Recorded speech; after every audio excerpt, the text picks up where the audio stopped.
getting a second video out this week because it is so easy to do these 3 simple DIY Quikrete projects all in one day for your room. I started off by using the leftover melamine I had and basically just nail gunned together a small little mold the size of a coaster and repeated that 4 times and used duct tape to hold it in place since I didn't need screws since that's not super gnarly. I used some paste wax before I put the silicone where the melamine is meeting. That was a tip you guys gave me because it peeled off so much easier. She said once that was completely dried, I went in with a straight edge razor and just gently peeled it away, and it peeled away with complete ease, unlike my bench situation. So thank you for the tip, guys. I grabbed some scrap wood and cut it into a 45-degree angle to fill half of that coaster mold because I want to do a concrete wood situation yet again because I just am obsessed with those 2 textures together. I mixed up my handy dandy Quikrete. It is just my go-to, the mortar mix, and I added it into the mold and then scooped it to be level across the top once I shook it around and settled it a bit, and then just let that dry for 2 days, not even. Pop that baby out, and then we're gonna put the pieces together.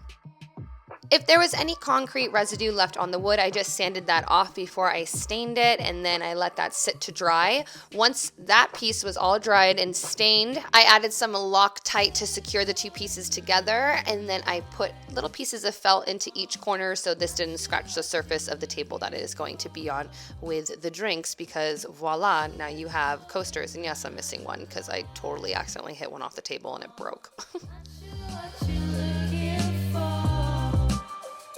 The next DIY is a incense and sage holder, and I definitely would do a couple things differently, but I have fiddle leaves and the leaves were falling off because I wasn't taking care of them, and it just gave me a little bit of inspiration. I shoved a match where I wanted the incense to rest. That way, when I flip it over and start to put the concrete on the back side of the leaf, there is a little hole that will be there when everything is dried, and you can just put your incense right into it, and you don't have to like struggle by trying to make a hole and breaking the thing in half, because I've done that before and that sucks too. I waited 2 days for this to dry as well, pulled out the little match right there, started to peel the leaf back, and I realized that there were a ton of air bubbles that I didn't get out, but in my head I didn't know how to vibrate this without it spilling over on the leaf. If you have any suggestions, leave a comment down below, but all in all, it's not too shabby for my first go.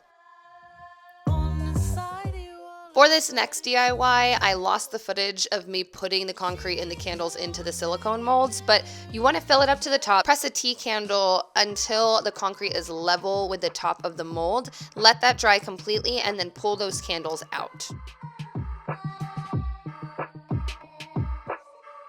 This is an ice cube tray that I like to use for concrete projects, as you are seeing here. Pop those suckers out. They can be any size as long as the candle that you are using fits obviously within that mold. I went ahead and sanded down the tops of the candles just to make them a little bit more level. And then I did the same trick that I showed you for the dog bed. I've linked it here for you, to hollow out the middle of some wood that I had to create a candle holder.